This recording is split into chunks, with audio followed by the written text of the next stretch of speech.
Go live this time. Good morning. Good morning. Rise and grind. Episode double digits. Double digits. 10. 10. 10. 10. Amazing. Super excited. We're going to 10x that and get to 100. Super excited. So today we're talking about creating and developing your team, right? Yep. Creating a team. Hello to whoever's following us. Like, share, subscribe. Leave a heart. Podcast users, tell your friends. 6 stars. If you can't find the 6 star, just do 5. It's fine. We'll take 5 too. We will take 5. So in a lot of the past episodes, we've been talking about having accountability partners and things like that when we're setting our goals and doing our planning and all that sort of stuff. And today we almost want to take it to the next level of not just having a single accountability partner, which I still think is really important because it's kind of a different role, but really developing your team or the people that you're around, right? And we kind of started thinking about this topic with the Jim Rohn quote that, I know everyone's heard this one before about being the average of the 5 people who you're around the most. And, I don't think the number necessarily matters, and I don't think the quote matters. And, I think just in general, it's really you want to surround yourself with like-minded individuals who want success in life, right? You don't want to surround yourself with the naysayers and the cynics and stuff the like negative that, right? people. I think you hit the nail on the head with that. It's not about the actual number. It's about you are a reflection of the people you spend with.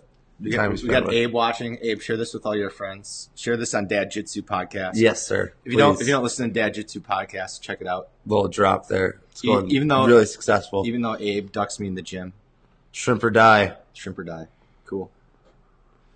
So team versus friend versus family. Can your teammates should they be your friends or should they be family? Or so let's clarify what we're talking about team here, right? We're not talking about a sports team, right? We're talking about who you want on your side, who you want to be around to grow yourself. And just like you said, there's a bunch of different categories that people put people in their life, right? These different towers or whatever it may be, right? You have your friends, which your friends are awesome. You have your family, which your family can be awesome. Your family can also not be awesome. And when I'm talking about that, it's family, extended family. Some situations you're forced to have a relationship with people who you have to because they're family, right? Exactly. And then there's a bunch of other groups like that. You have your sports team. You have other communities that you're in, groups that you're in, whatever it may be. Then we have what we call our team. And I really got this from Michael Burnoff, one of my actual mentors and someone who I like to have on my team. But the team is the people who you surround yourself with. It could be your friends could be on your team, your family could be on your team, your coworkers can be on your team. But you need to be careful on who you let on to your team. Oh, yes. Right?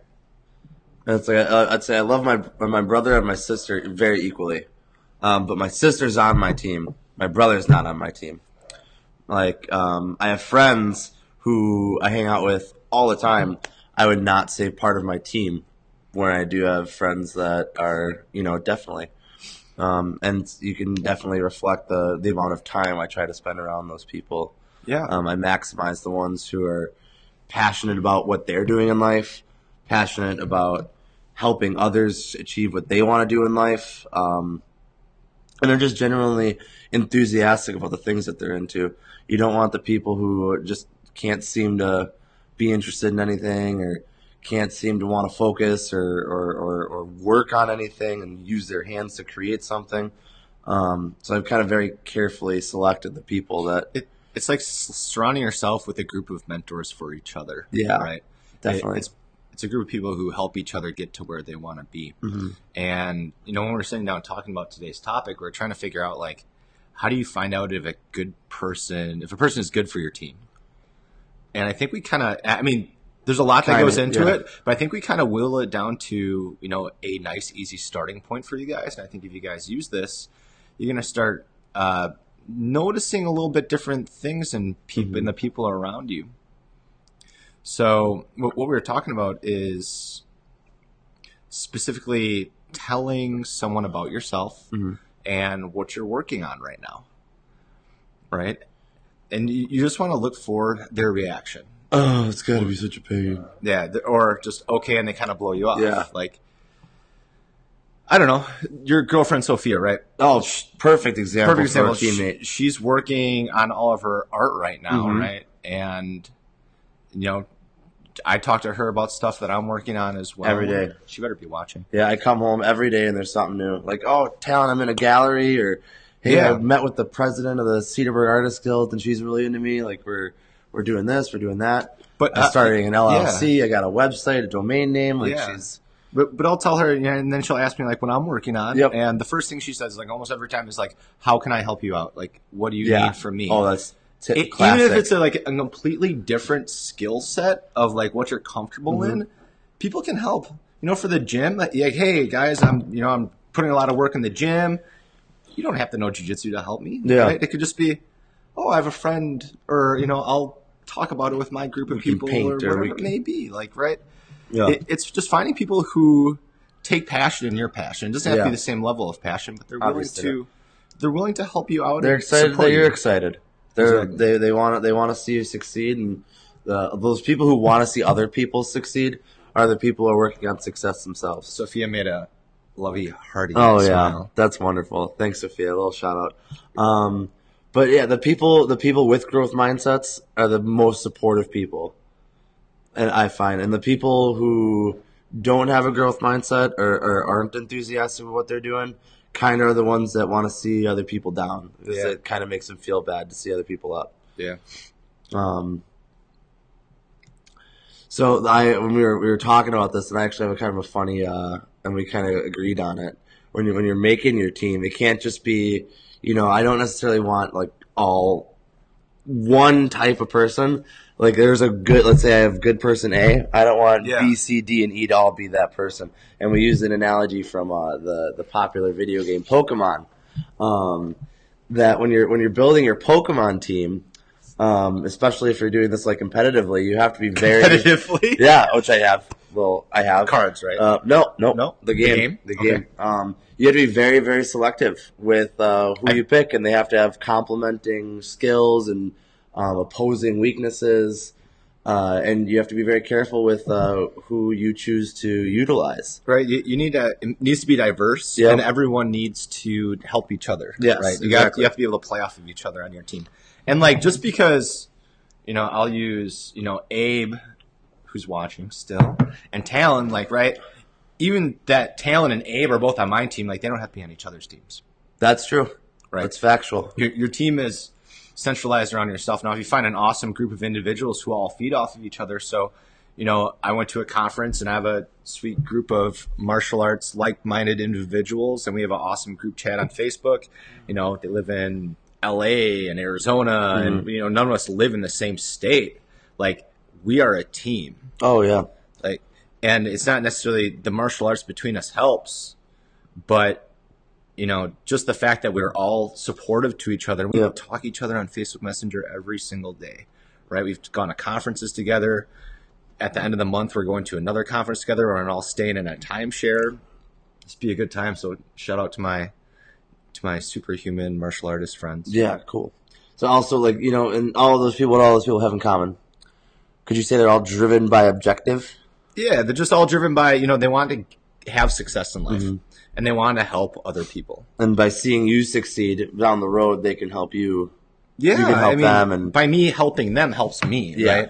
Because I want to drive success in my own life, which means the people around me also need to succeed, which is super important. So we talked about Pokemon. Does it apply to cards as well? Oh, yeah. Same. It's pretty much the same thing. What kind of cards? What kind of cards? Pokemon cards? No. Oh, Magic. Oh, yes. Magic for cards? Sure. Absolutely. It definitely applies to Magic as well. Selecting your 60 cards. If Talon ever tells you he's having dudes night, playing cards, I'm playing guys night playing cards, he's not sitting around a poker table. No. I'm using my brain. I'm socially engaging with people. It's a good time. I tried learning that one time. Did you really? Very well. Yeah, when you're teaching. You didn't have a good team. Oh, when we were hanging out with some of the kids. Some of the we kids. Gotta do another one of those nights. We do have to do another one of those nights. Start doing that Friday before Advanced Jiu-Jitsu. That sounds great. Magic. There's actually a lot of people who's I know Joe Benson's first memory of coming into the academy was of me and Matt Fujinaka playing Magic on the. I walked in that morning. Yeah. At like 7, and you guys were like heads down. All these people are now on my team. That's true. 10 years later. 10 years later. 10 years later, I would consider both those people good teammates. That's awesome. Maybe especially, and they fill in different roles. I mean, I've got I was thinking about who are the 5 people I spend the most time with. Well, I got my roommate Nick, I got my girlfriend Sophia, I've got you, I've got Steve Hansen, and I got Matt Fujinaka. I've got some fathers in there. I've got some awesome martial artists in there. I've got combat veterans. I've got artists and business owners and teachers. I've got, a black belt level instructor as well as, a great boss and a good friend. And they're all kind of like, I have a lot to gain just by being around those 5 people. And they always offer some kind of new perspective. And so actually, like, doing this episode actually gave me a really good appreciation for you guys. So thank you. And I think, sometimes, and it doesn't have to be like this, quite often it is like you need to pay to be around success. Mm-hmm. And I hate for it to be that way. And it doesn't have to be that way necessarily. But, if you look at yourself, and 50% of the people that you mentioned were people from the academy. Oh, yeah. You pay to be around them. Oh, yeah. Right? For sure. I paid to meet that group of martial arts individuals on my end, right? You have to invest in it. Yeah, it's investing. And, because those like-minded individuals are really looking for people like them as well. Mm-hmm. So just kind of, it cuts through a lot of the weeds on people who aren't willing to invest. Because, not necessarily if they invest monetarily, but, it is an investment to be on someone's team. Oh, for sure. It's an investment of your time to be on their team. Mm-hmm. It's an investment of their time to be on your team. Exactly. Absolutely. Absolutely. And the people who are willing to invest, even if you want to put it monetarily, the people who are willing to, not everyone has an unlimited amount of funds, and not everybody who do these kind of things have an unlimited amount of funds. They're making the necessary sacrifices in their life to be in that place at that time.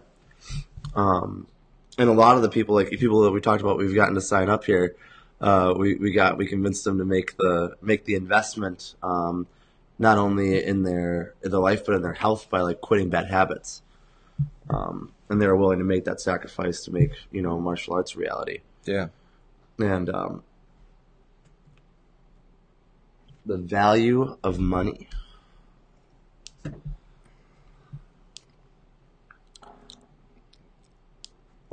So, the value of money. The value of money goes a long way more than just what it gets you. Right, like get you around. It's interesting because how I think about that is, I'm going to use my buddy and mentor Tim Crater for example. Right, I have a mentorship as part of a business group with him, and it costs me $200 a month. Right, I could spend that $200 a month on whatever it may be. I spend it on him for a half-hour phone call. Yeah. Right. But that got Tim on my team. Mm-hmm. Like Tim is 100% there for me now. And I have found so much value in having his support and his guidance that it's literally paid off tenfold, both with time savings and decision making and him connecting me with other people. Like that's huge. Like, man, he's connected with so many other people. Like if he doesn't have the answer, like he knows someone that does. Yeah. Which is incredible. And through him, we sent me over there. I met him. Met an awesome dude. Tim's business partner, Josh, who I've called rang up on multiple occasions now since I met him. Totally willing to share his education experience so I can, help improve the way that I convey information to students. He's and how I build a relationship with students. Amazing resource for that. Right. I mean, it could be anything. It could be my very inexpensive chamber membership or a membership to a gym. Like, you can't just look at it at one facet. You have to look at with how many different connections you're going to get out of it, right? So joining a gym, especially if it's a community-based gym, right? You meet all the people in there. Crap, next time you need an electrician, you probably know an electrician because there's one at the gym. And that's it's so the networking aspect of joining groups like this is a massively it's all those, like, underrated side value. things of creating a good team, right? Oh, yeah. Everybody joins martial arts to like get good at fighting or get in shape or whatever, or be more confident, which are great. The martial arts are excellent tools to do all of that. But on a side note, they're also a very healthy way of social networking. Because, you know, once you become an adult, you pretty much know the people at your work and, you know, the people who you see at the bar. I mean, I feel like that's how you meet people in your 20s. Like, that's definitely is. Definitely. I mean, once you get older, I mean, I guess that's where I'm at. Yeah. Like, so this offered me an outlet where I can, like, hang out with doctors and lawyers and general contractors and business owners, and they're all living a very, very healthy lifestyle. Yep. It changes your lifestyle. It definitely changes your lifestyle. And lifestyle is really what it has to be. It can't be one person who's done one cool thing. You want those people who live a lifestyle of a growth mindset and trying to be the most successful they can be. Excellent. Yeah. So we just want you to think about, you know, what we've been saying today, and take a step back and look at who's on your team and who you're spending a lot of your time around, right? Some of your people on your team, you can't spend a lot of time around them. Like, you know, Timmy lives in Louisiana. I can only spend so much time with him, and I value his time, but I don't want to waste his time. You know, same thing with Michael and my other friends, like, who live in out of states, but who I also consider to be on my team. They're definitely on my team, and I talk to them, and the time that I spend with them is super valuable, and I cherish that time. But look at who you're spending your time with on a regular basis and who that group of mentors is who's also on your team, and evaluate. Like, sometimes you just need to kick people off your team. Yeah. They don't have to be your – it doesn't mean that they can't be your friends still. Yeah. And they're still always your family. Always. But just take a look at it. And remember how to figure out if they're a good fit for it. Just talk, you know, and see if they have passion in your passion, and see if you can't make them into a good team member. That's what I'm always trying to do. I'm always trying to get people's passion out of them. Ken said cows are his team. Well, cows are a very useful, renewable resource, Ken. I mean, he lives on a farm with 1,000 cows. Over 1,000 cows. Squad. Squad of cows. Cool. Yeah. Well, I appreciate you guys tuning in. Share this, like it, heart it, emotion it, tag your friends, leave us a review. Absolutely. We love you. Think about your team. Talk about your passions.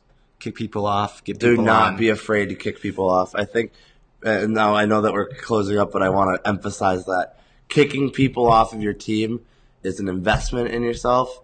And don't feel bad about it. Don't let negative people, just because you've always hung out with them, like, just ruin your whole game plan here. Like, still be friends. Kick them off. Still be friends. Still hang. Still see each other. But awesome. Rise and Grind, episode 10, creating your team. Thanks, guys. Have a Peace good night. out.